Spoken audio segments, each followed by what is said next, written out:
a tots a aquest transversal, estas jornadas en este Hotel Meridian que me gustaría destacar que además de ser un hotel con seducción, es un hotel con compromiso, lo cual creo que es importante también destacarlo, ¿no? Estamos de alguna manera bueno, luchando entre todos, ¿no? Por la cultura que no crecen los árboles, sino que la hacemos entre todos, bueno, con compromiso de empresas también, de la gente, con vuestra presencia también, ¿no? Vosotros también hacéis que tenga sentido el trabajo de los escritores y vuestra mirada también construye la cultura, es algo que hacemos entre todos. Bueno, nos ha pillado así un poquito de improviso aquí poner los micros, pero vamos a arrancar. Y vamos a arrancar en esta mesa que va a hablar sobre la distancia corta de la literatura.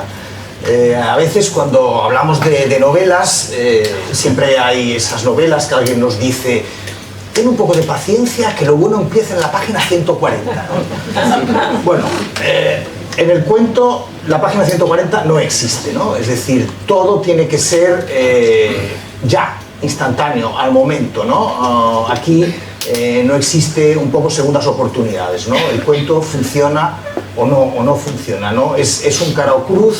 Relato breve, cuento, de alguna forma es la literatura en su formato más intenso. Y para hablar de ello nos acompañan aquí, en primer lugar, Mercedes Sabat. Ella, bueno, te lo he oído decir a ti, Mercedes, es periodista de profesión, pero cuentista de vocación, traductora, profesora de escritura creativa en la Escola de Escritura del Ateneo Barcelonés, yo creo uno de los puntales de la Escuela de Escritura. Gracias. Ya esto, bueno, ya es un poco histórico decirlo, pero bueno, su éxito le llegó con la publicación de un libro de cuentos, ¿no? que ya forma parte de la leyenda, Ligeros libertinajes sabáticos, en aquel premio histórico de la sonrisa vertical que publicaba Tusquets en aquellos tiempos antes de Internet, cuando el erotismo todavía era posible, ¿no? Cuando todavía la imaginación tenía algo que decir, ¿no? Al respecto. Y después, bueno, pues muchos libros, novelas, cuentos, libros hibridados. La Niña Gorda yo creo que es un libro un poco híbrido, ¿no? Esa cronología que vemos crecer a esa protagonista. Narrativas singulares como la casa en venta, donde es la casa la que nos explica, la que ve llegar a los nuevos inquilinos, a los nuevos propietarios. Y naturalmente, por eso la tenemos aquí, libros de cuentos, Amigos y fantasmas, Soplando el viento, y su última obra, que es Escuela de Escritura, sobre un asunto que quizá hablaremos después, que es la mirada hacia el propio mundo de los escritores, y bueno, un poquito con bastante taladro, ¿no? Como es Mercedes, ¿no? Mercedes, bienvenida. Muchas gracias. Os doy las gracias por estar aquí. Me emociona mucho porque yo no había estado nunca en este hotel maravilloso, pero sí que había paseado, porque tengo amigas en... ¿Se oye bien? ¿Me oís? ¿No? ¿No? A ver. Y a pelo se oye, porque igual a veces los micros sí, ¿no? ¿No llega la voz? Vale. Pero al micrófono, a ver. ¿Y si lo coges? Si lo cojo o... A ver. Si lo coges. Sí, es que nos lo tenemos que acercar. ¿Así sí? Vale. Bueno, pues jo havia passejat per aquí davant, bueno, és igual català que castellà, suposo, havia passejat per aquí davant quan això era un sanatori abandonat, un edifici que ens donava molt de morbo, perquè passejàvem de Calafell fins a Sant Salvador per la platja, i llavors, bueno, les meves amigues que estiuejaven aquí, doncs m'explicaven això, és un sanatori que quan eren petites encara hi havia nens tuberculosos que els portàvem un cop l'any, els portàvem regals, joguines perquè juguessin, no? I llavors, ostres, ara jo feia molt de temps que no venia per aquí i he vist això absolutament transformat en un hotel meravellós compromès, però a més, no? que ha recuperat un edifici històric molt important, no? Per tant, bueno, estic molt contenta de que José Luis, muchas gracias por invitarme, porque, vamos, estoy en éxtasis. Sí, bueno, a ver, me lo quito directamente y guau, ya está. Ahora sí, ¿no? Mercedes, tengo una curiosidad para acabar tu presentación biográfica. Estuve mirando en la Wikipedia Y entonces la Wikipedia decía sobre ti... Que soy muy mayor y es mentira. O sea, no. Me ponen como 10 años más. Eso es completamente falso. Eso es fake news. Dice la Wikipedia, dice, su carrera como escritora comenzó tras presentarse a una audición para el concurso de televisión 1, 2, 3. ¿Pero eso es una leyenda urbana? No es una leyenda urbana. Os puedo enseñar... No, hay una cicatriz. Pero, Mercedes, eso parece un cuento tuyo. Sí, que nunca he escrito, pero igual alguna vez... Que alguien se presenta al 1, 2, 3 y acaba siendo... Bueno, además, todo empieza por culpa de mi amiga de Calafell, de la que luego hablaremos, que un día viene y me dice, tú que tienes mucho morro y que tienes tablas y tal, hay una audición del 1, 2, 3 respondo otra vez en lo que ahora es el Belle Époque, bueno, ya no sé lo que es, da igual, en la calle Montaner en Barcelona. Me dice, ¿por qué no te presentas? Y yo pensé, bueno, no tenía trabajo, no tenía, bueno, sí, una vocación artística más o menos vaga, y me presenté.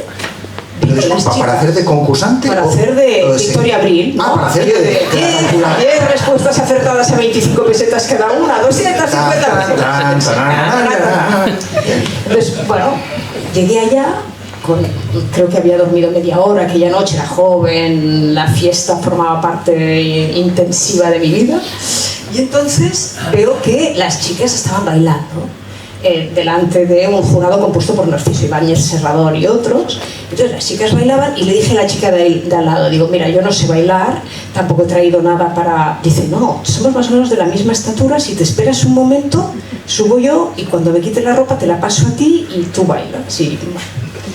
Y entonces, efectivamente, bueno, te bajaban telón y entonces un monitor te decía los pasos, te enseñaba un poco, luego levantaban telón, bailabas, y yo cuando bailé, y hice así, noté clic, pero sí, bailando, como decía casi andando, y me había roto el menisco. Es decir, y luego, ¿qué pasó? Pues que ese verano con el menisco, era el mes de agosto, que es el peor mes para romperse el menisco, los amigos se iban. Entonces, para no volverme absolutamente loca, o volverme loca de otra manera, escribí una primera novela que se titulaba Algarabía y zozobra de Clara Demente, que luego envié a Tusquets y Anagrama y me dijeron, torpe inexperta, no te la publicamos. Y lo bueno, ¿puedo hablar 2 minutos más? Hay una editorial últimamente que publicaba obras noveles o de autores que no habían publicado nada o de autores conocidos.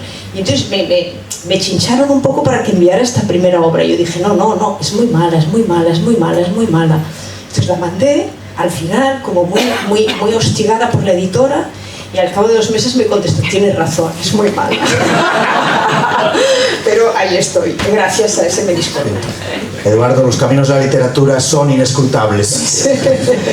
Nos acompaña también Eduardo Ruiz Sosa. Él estudió Ingeniería Industrial, es doctor en Historia de la Ciencia, profesor en la Facultad de Historia de la Universidad Autónoma de Sinaloa, su ciudad natal, y actualmente reside en Barcelona, donde coordina el Festival de Literatura Latinoamericana Kilómetro América, que se celebra en la biblioteca tan estupenda García Márquez, y que, por cierto, ahora me estaba comentando que este mes de junio arranca la nueva edición con un programa súper interesante.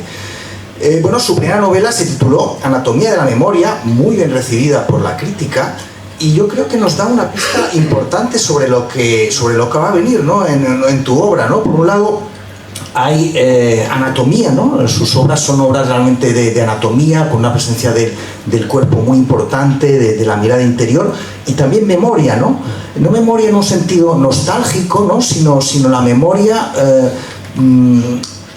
La memoria en relación con otro de los títulos de su obra, con la ausencia, ¿no? Lo que pudo haber sido y no fue. De hecho, otra de sus novelas es El libro de nuestras ausencias. Parece un poco que tus libros son, tus títulos casi poco premonitorios de lo que es, de lo que va a ser, de lo que es tu obra, ¿no?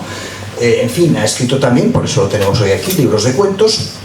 El más reciente, si no me equivoco, ¿Cuántos de los tuyos han muerto?, publicado por la editorial Candaya. Bienvenido, Eduardo. Muchas gracias y muchas gracias a todos. José Luis, muchas gracias por la invitación.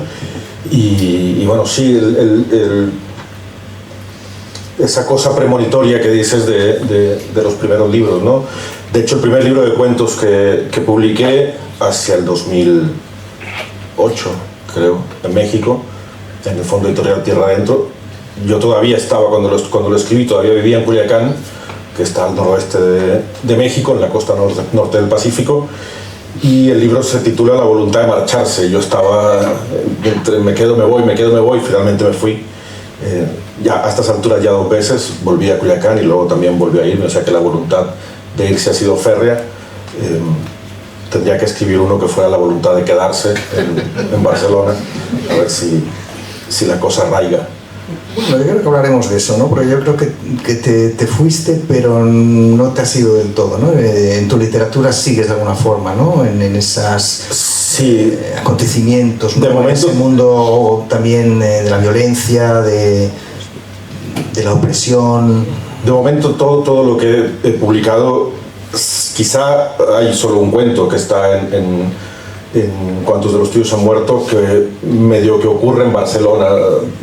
Es muy velado el asunto, pero ya está de alguna forma situado en Barcelona, pero prácticamente todo lo que he escrito y lo que estoy escribiendo ahora también tiene que ver con el norte de México, el noroeste de México concretamente, que es donde yo soy, con la violencia, con los desaparecidos, con el narcotráfico, desde una perspectiva que no es la que desde los últimos 20 años, cuando se empezó a tratar el tema del narcotráfico en México, no es la que me interesa a mí, no es la que se ha, digamos, hecho más popular en estos 20 años, que daba el protagonismo sobre todo a los sicarios y a los policías corruptos y digamos, a los criminales, ¿no?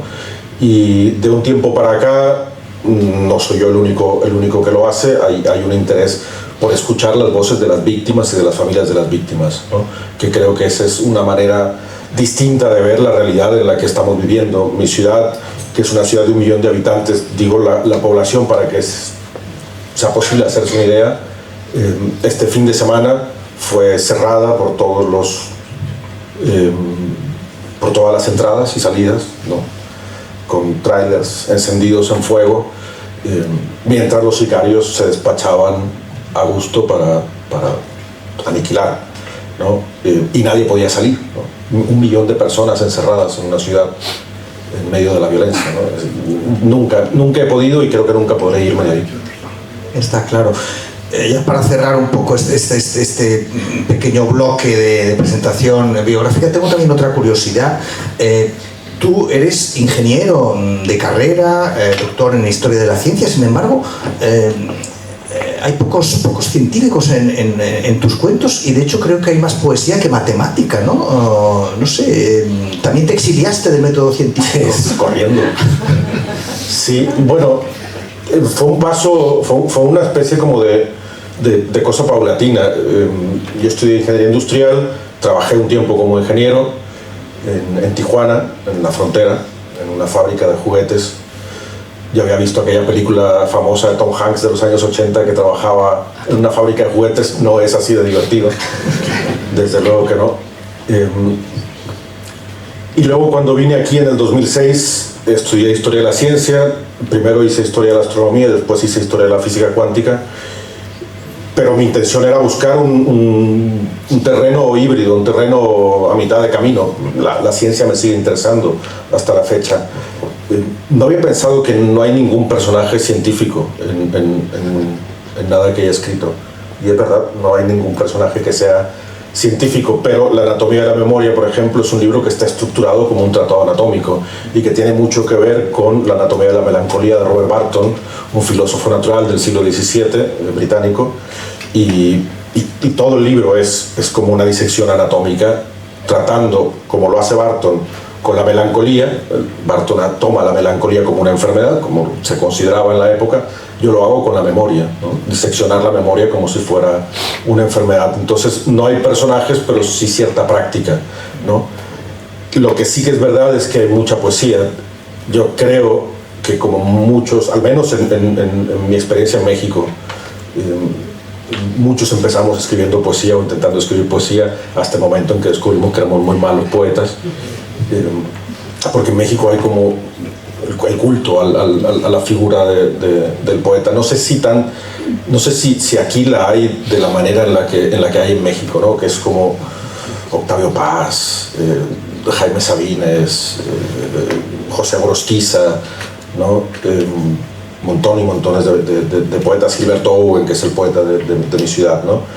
Y luego ya cuando fracasamos empezamos a escribir otras cosas, ¿no? Pero ya éramos lectores de poesía, ¿no? Y yo leo muchísima poesía y la prosa que yo escribo tiene mucho de esa poesía también.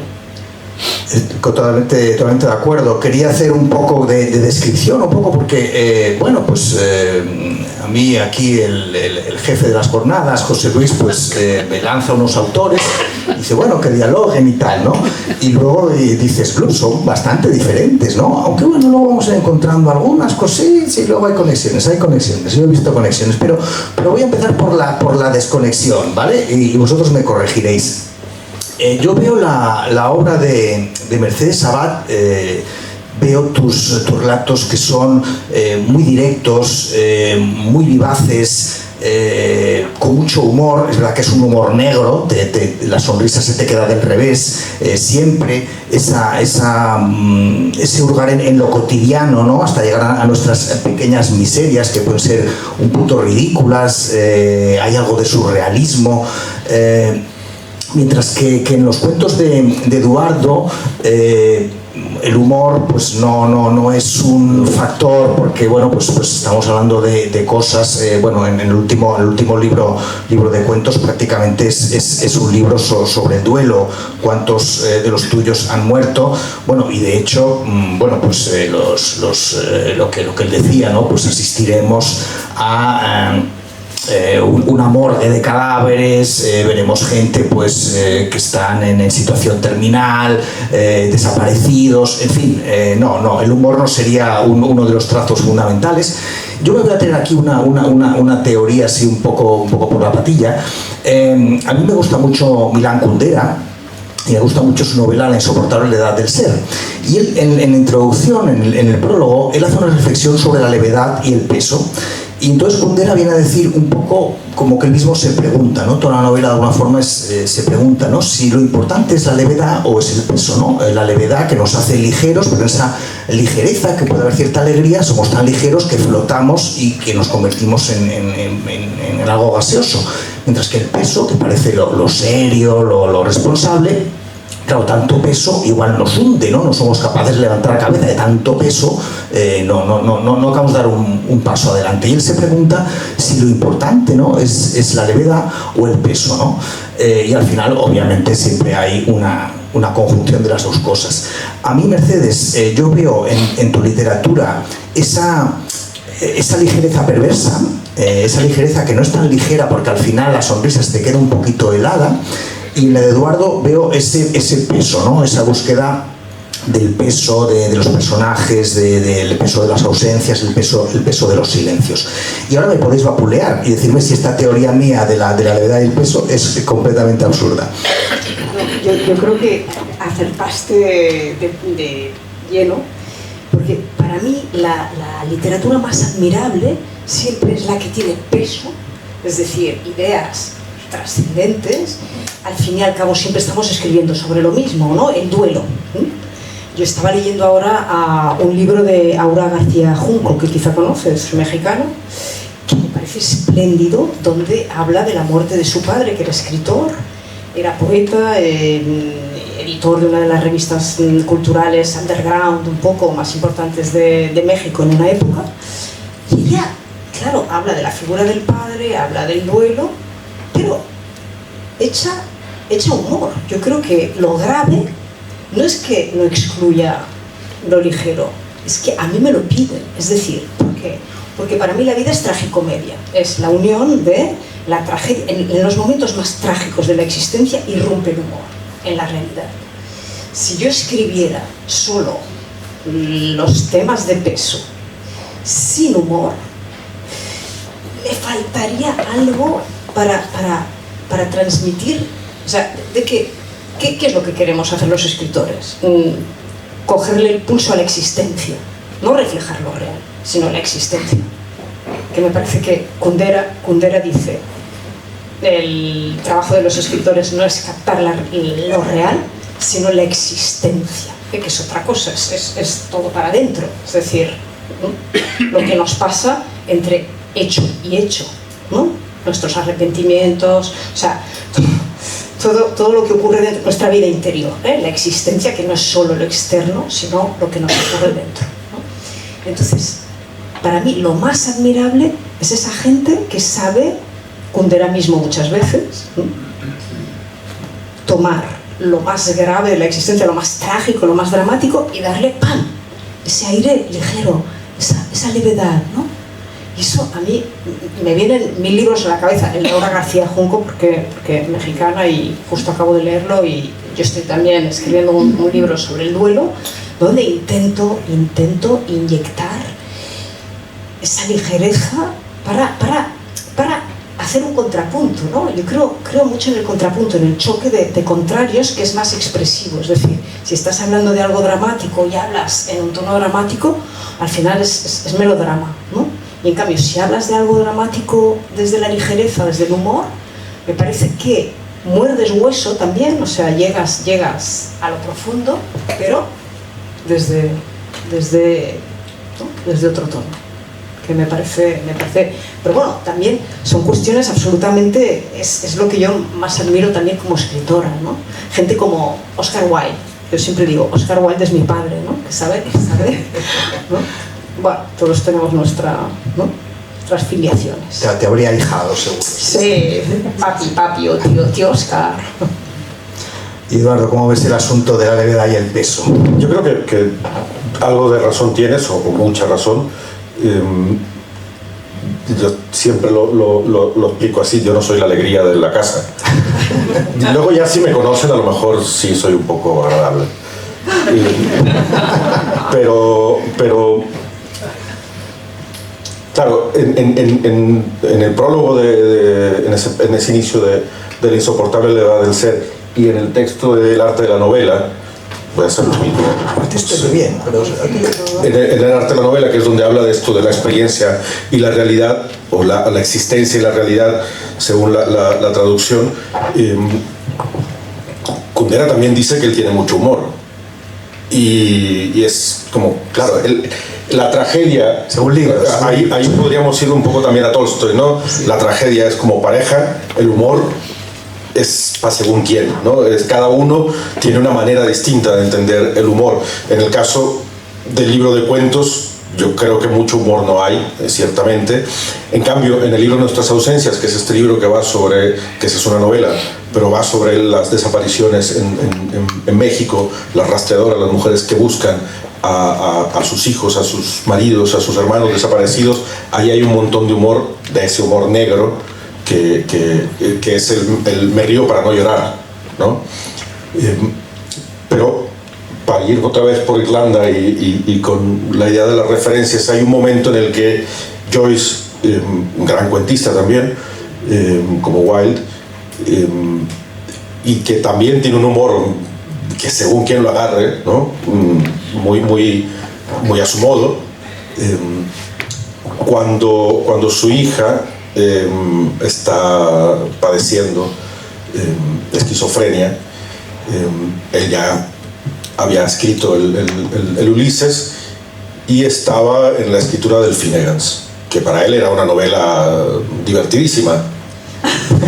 Bueno, si lo entiendes, ríete tú, ¿no? Claro, ya era Joyce, ya era un tipo conocido, ya cierta fama tenía, y entonces consiguió una consulta con Jung, el psicoanalista, ¿no? Que también era él uno de los grandes psicoanalistas del momento. Y él había estado con su hija, creo que era Lucía el nombre de la hija, y le había dicho, escribe, ¿no? Escribe, la escritura es terapéutica, la escritura ayuda a echar las cosas fuera, yo lo hago, pues que escribe, ¿no? Y entonces tomó los textos de su hija y se fue a ver a Jung y le dijo, bueno, mi hija le pasa esto, tú podrías atenderla, podrías cuidarla, podrías darle una atención. Y le dijo, sí, mira, bueno, lo que tiene ella no es que se vaya a recuperar. Bueno, pasa todo ese rato de consulta entre Joyce y Jung, y al final le dice, hay una cosa que no entiendo, mira, esto es lo que ella ha escrito en este periodo y se parece mucho a lo que yo estoy escribiendo. Entonces le enseñó unas páginas del Finnegans, Y sí, efectivamente había como una cierta semejanza entre la escritura de él, que no era un esquizofrénico, según lo que sabemos, y su hija, que sí era esquizofrénica. Y Jung le dice, ya, pero donde ella se ahoga, tú flotas, ¿no? Y ese es el asunto. A final de cuentas, la función social de la literatura, la función pública de la literatura, la forma de compartir la literatura es el vínculo entre autor y lector, evidentemente, y entre lector y lector, desde luego también. Pero antes de eso, la función es: yo escribo porque si no me hundo, ¿no? Entonces ese proceso de flotar es la lucha contra el peso, ¿no? A veces se hace a través del humor, a veces se hace a través de la tragedia desnuda, a veces se hace a través del acertijo, a veces se hace a través de la complejidad, a veces se hace a través de las estructuras raras, de los juegos, de la cosa ulipiana, si se quiere, de los acertijos borgianos. La historia de la literatura nos ha enseñado que hay muchísimas formas, ¿no?, de mantenerse a flote, pero yo creo que es eso, es cómo no me hundo, ¿no? Cómo sigo aquí, ¿no? Quiero seguir aquí, ¿no? Entonces, no hundirme implica hacer esta cosa rara, ¿no?, que es un cuento, una novela, un poema, o un ensayo, o una crónica, o lo que sea. Y luego eso se puede extender desde luego a cualquier expresión artística, ¿no?, que me ayuda a no hundirme, ¿no? Yo quería decir que antes, cuando hablamos de todo esto, Mercedes, hay una falsa ligereza, porque en realidad, cuando miras sus historias, pues de repente hay un señor que va por la calle y se encuentra una cartera llena de billetes y duda si la devuelve o no, y la devuelve y hace un acto cívico fantástico, y sin embargo eso lo destruye completamente, ¿no? Y otra señora que le vienen unos vecinos que quieren desahuciar, pues a un muchacho emigrante que hay, él lo defiende, lo cuida, hasta le deja una herencia, y luego todo eso acaba desastrosamente mal, ¿no?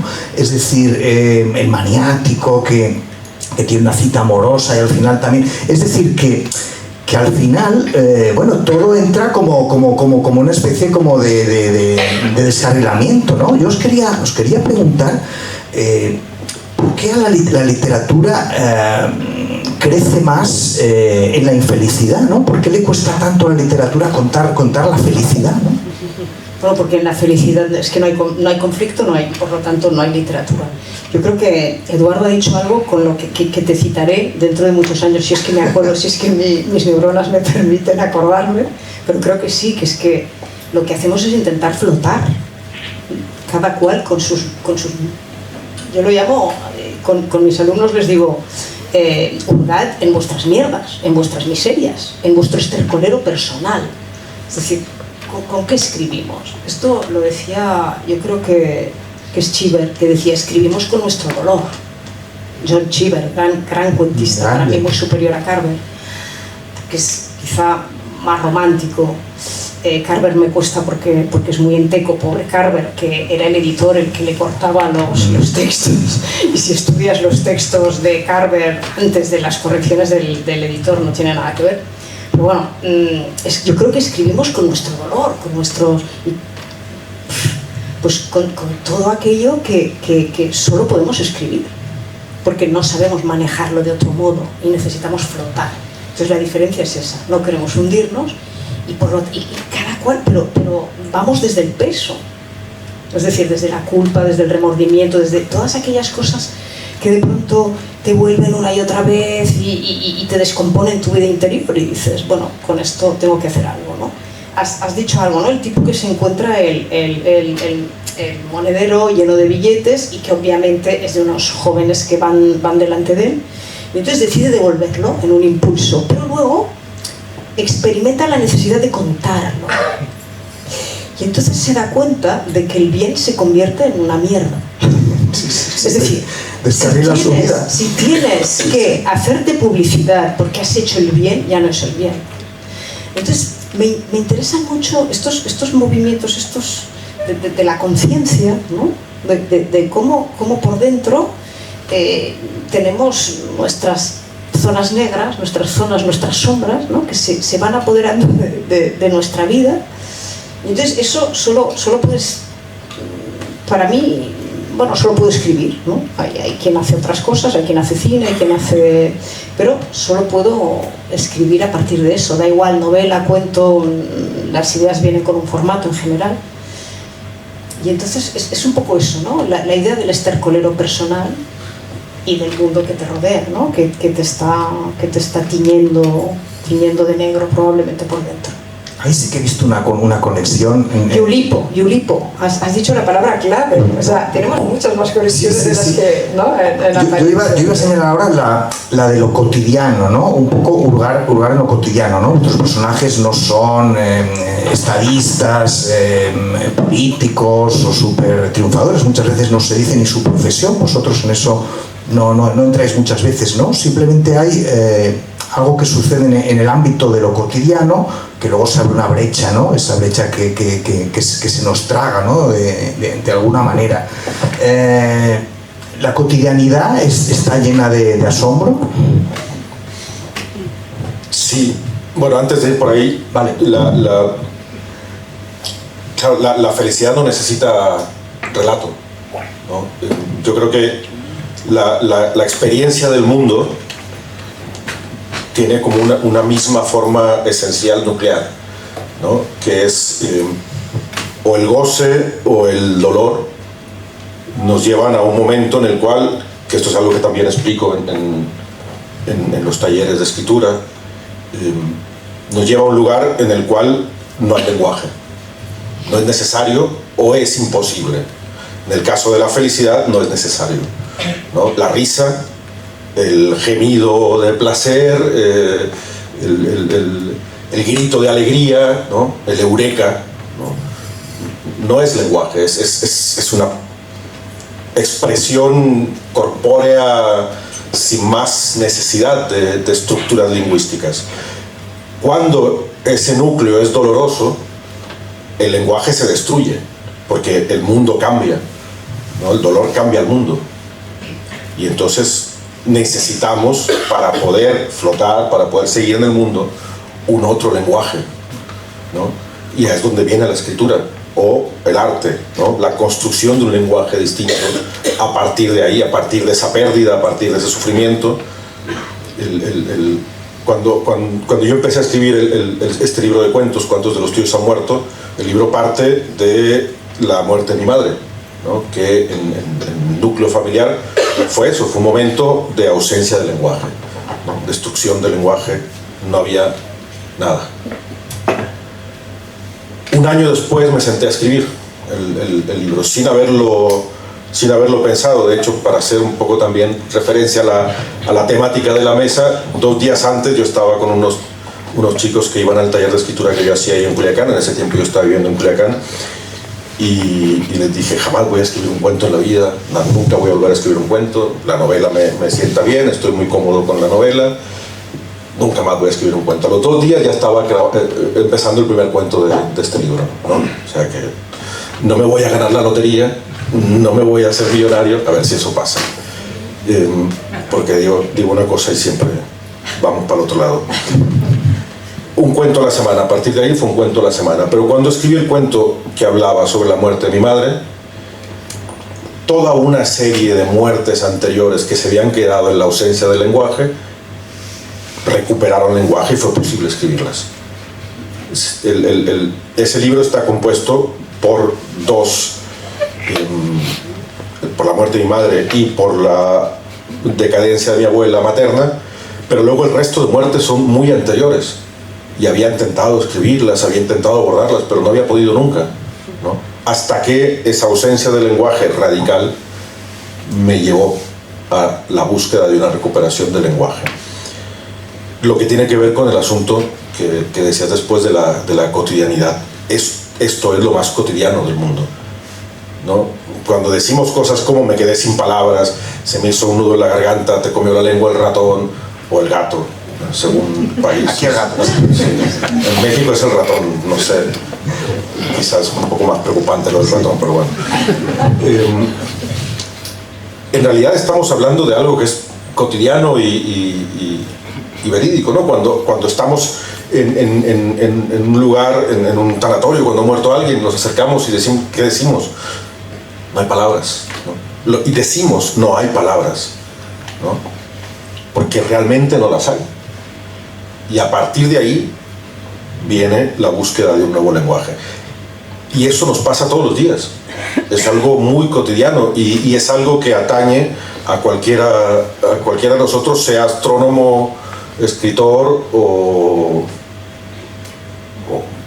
lo que sea, ¿no? Entonces, Cortázar decía que era muy fácil, después de Rayuela lo dijo, ya que lo había hecho, pues sí, qué fácil decirlo después, que era muy fácil poner los grandes temas de la humanidad en la voz de escritores, de poetas, de filósofos, de personajes que fueran así, ¿no?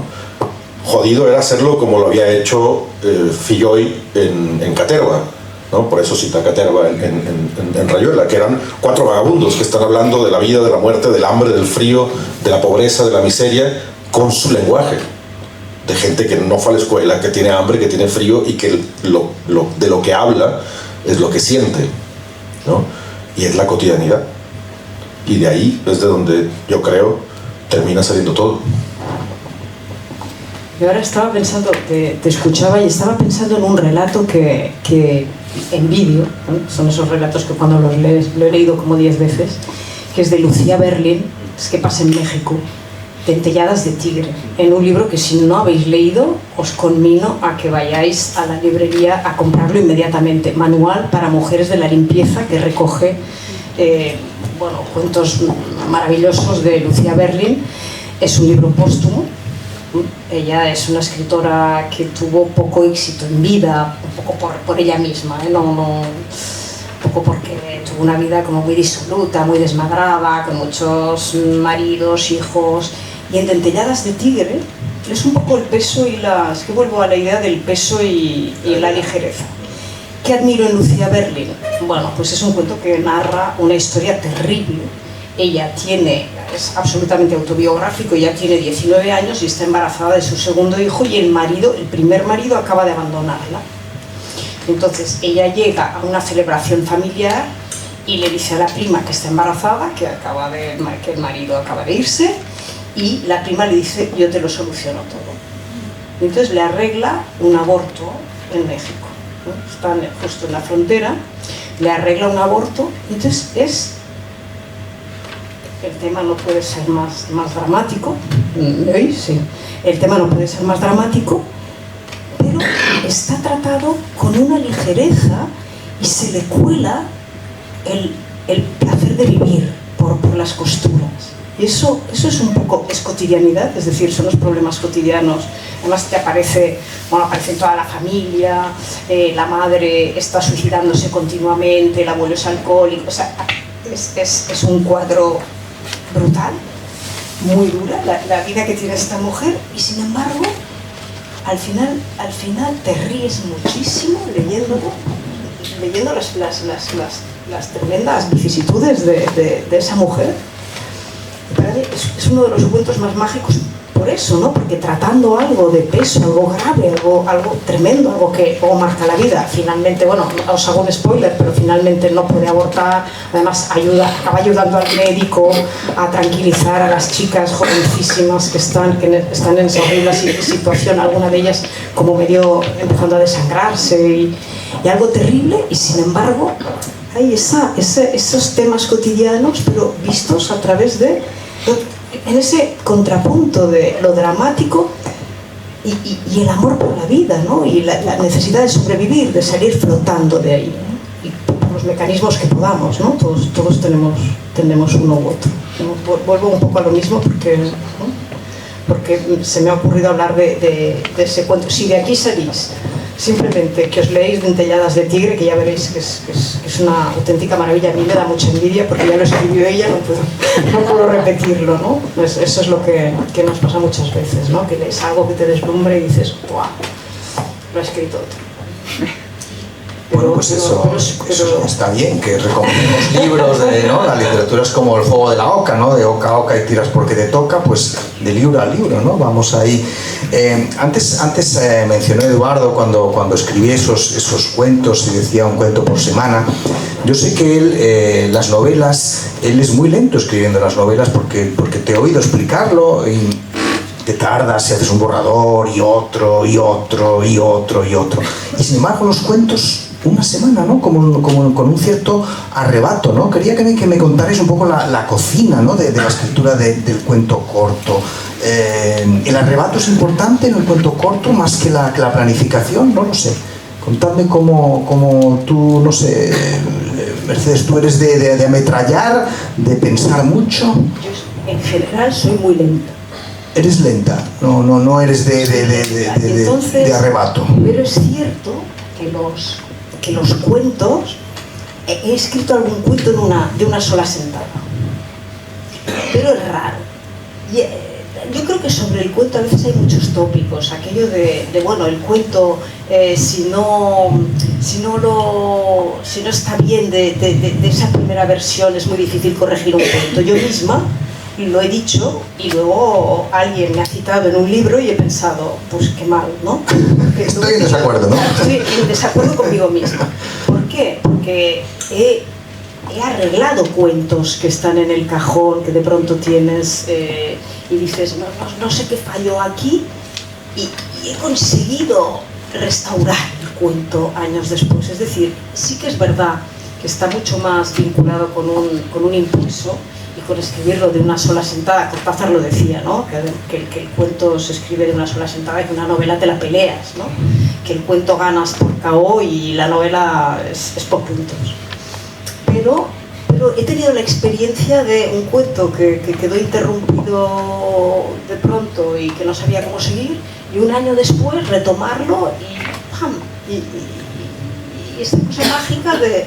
¿Por qué? Porque has adquirido también una distancia con respecto a tu obra y dices, guau, es que estos personajes, qué pena, ¿no? Que no acaben de cobrar vida. Entonces tengo las dos experiencias, de escribir de una sentada y decir, guau, pero ¿esto qué es? Y al día siguiente decir, bueno, lo que escribí ayer tiene que ser una porquería porque acabé a las 5 de la madrugada, cansadísima, y leerlo y decir, bueno, está muy bien.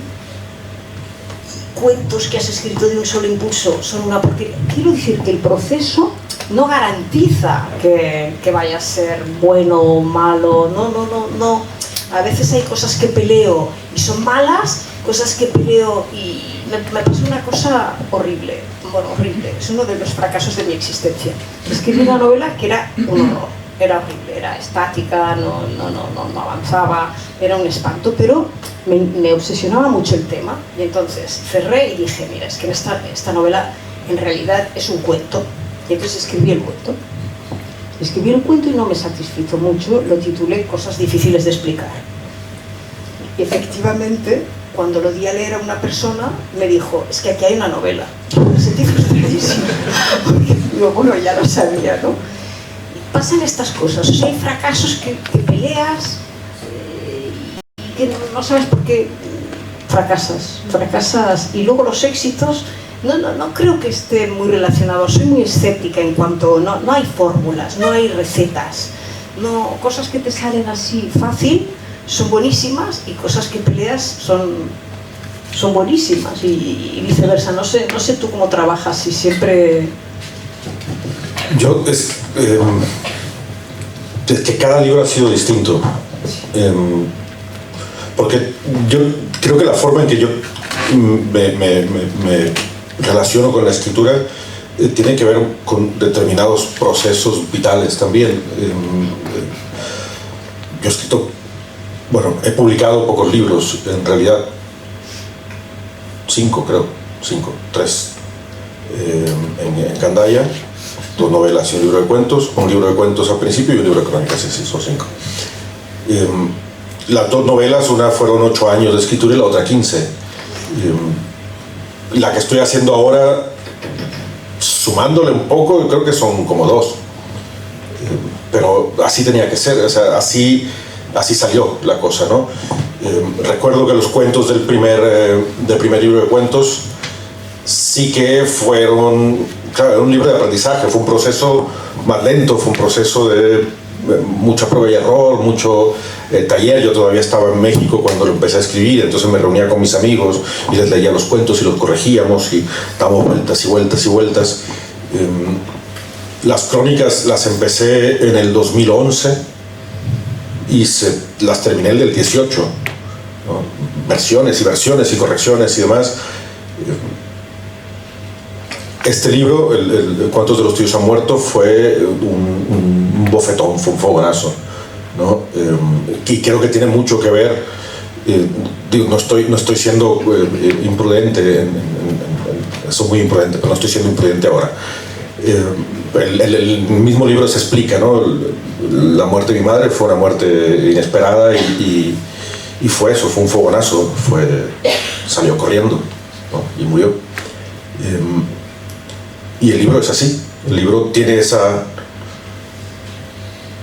forma, salió corriendo, y el libro también, y sobre todo había como cuando empecé el primer cuento, sin mucha intención de ponerme a escribir ni siquiera un cuento, ni mucho menos un libro de cuentos. Cuando empecé con esa historia, no tenía idea de para dónde iban, ¿no? Las novelas, tengo de cada novela tengo una caja como de 10 kilos de papeles donde voy haciendo, planeando. Soy como los locos estos conspiranoicos que llenan de papeles por ahí, hilitos que conectan y luego no hago caso de nada de eso y me pongo a escribir. Bueno, escribo en mano un montón. El libro de cuentos fue sentarme, y además fue en un verano, entre junio y agosto, en Culiacán, a 46 grados de temperatura, en un café al aire libre, bebiendo café. Además, creo que es el único libro que he escrito bebiendo café. Todos los demás van con cerveza, por eso son más alegres. Café es más negro. El café es más negro, sí. Pero fue de un golpe, uno tras otro, uno tras otro, uno tras otro. Creo que había como la necesidad incontenible de casi como de un exorcismo, como de echarlo a andar echarlo a correr, que saliera, porque además eso que decía antes, ¿no? El primer cuento empezó a estructurar en mi cabeza un montón de muertes previas que no sabía cómo abordar, y entonces había como una fila, ¿no?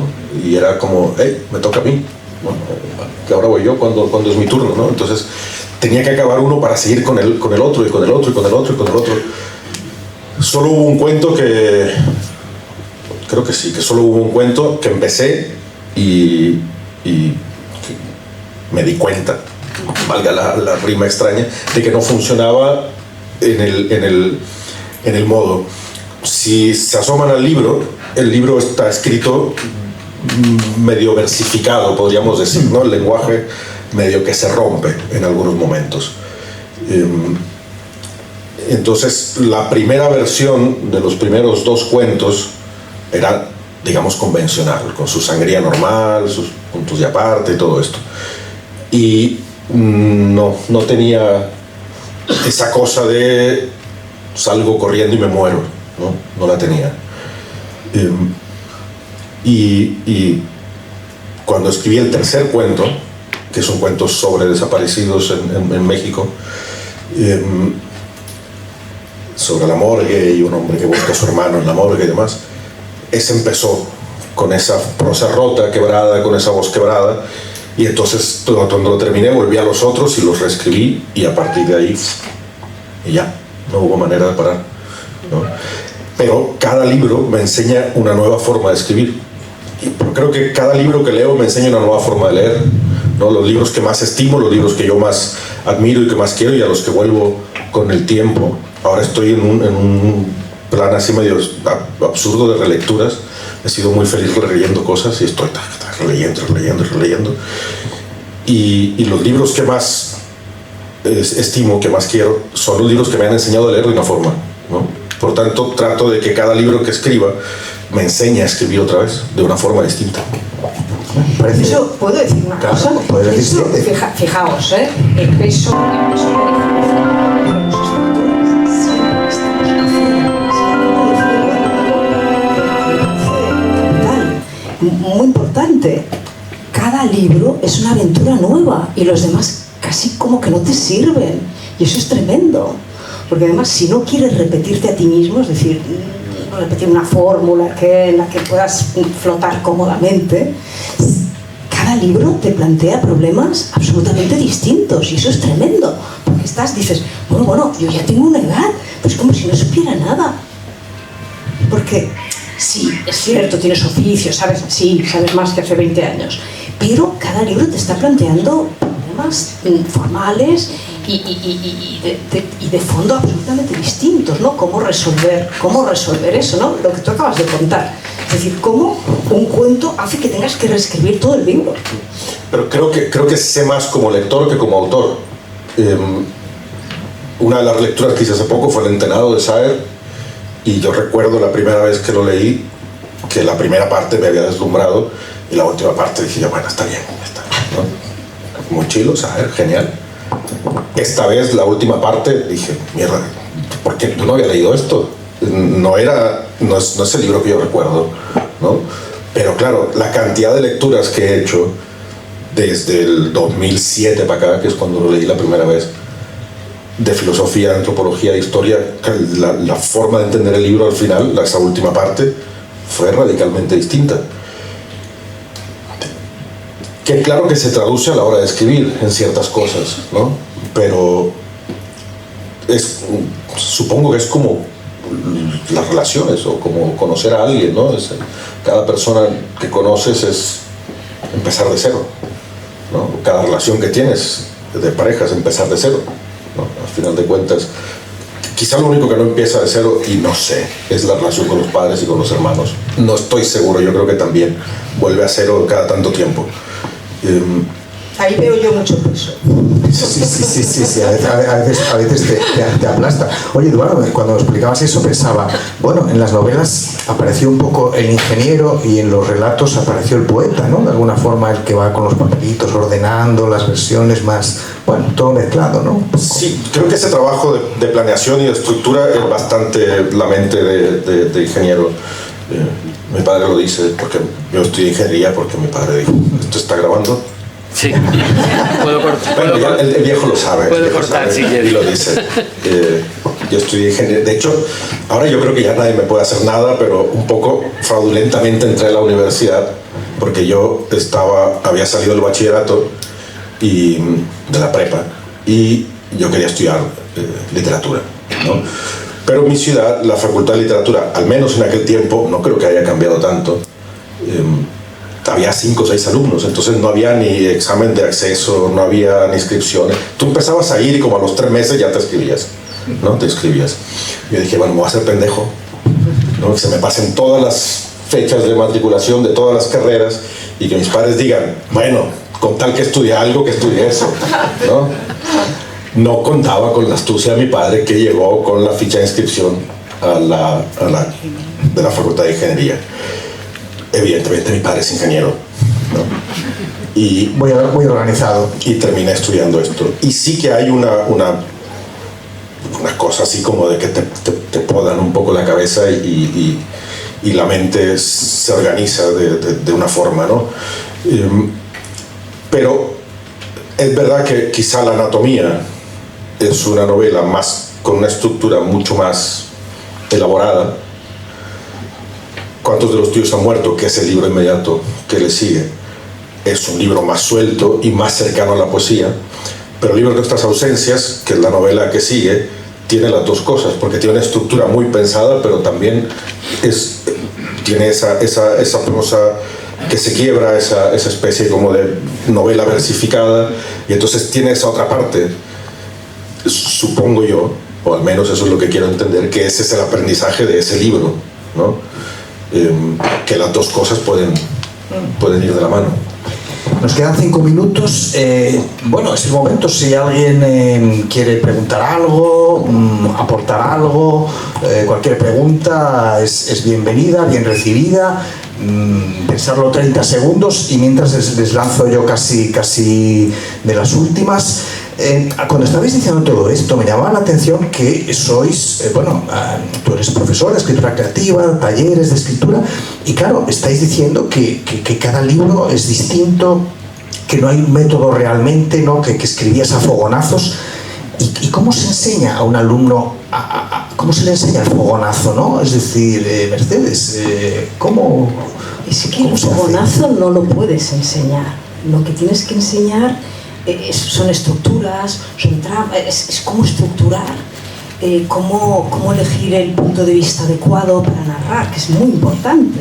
Es decir, que es la primera gran decisión. Tú tienes la historia. ¿Quién va a contar esta historia? Y eso te lo va a determinar absolutamente todo. Te va a determinar el tono, te va a determinar si estamos dentro, estamos fuera, es primera, es tercera. Entonces, les puedes enseñar la técnica. Yo siempre el primer día de clase siempre les decía, mira, si esto fuera una academia de lenguas, y yo os estuviera intentando enseñar inglés, yo os enseñaría el vocabulario inglés, las reglas de la gramática inglesa. Pero si luego vosotros decís gilipolleces, es asunto vuestro. Yo no os puedo enseñar a tener una conversación interesante en inglés. Os enseño el inglés. Es decir, ¿qué enseñamos? Enseñamos técnicas. Entonces, claro, al final los problemas que te surgen cuando escribes una novela los resuelves con técnica.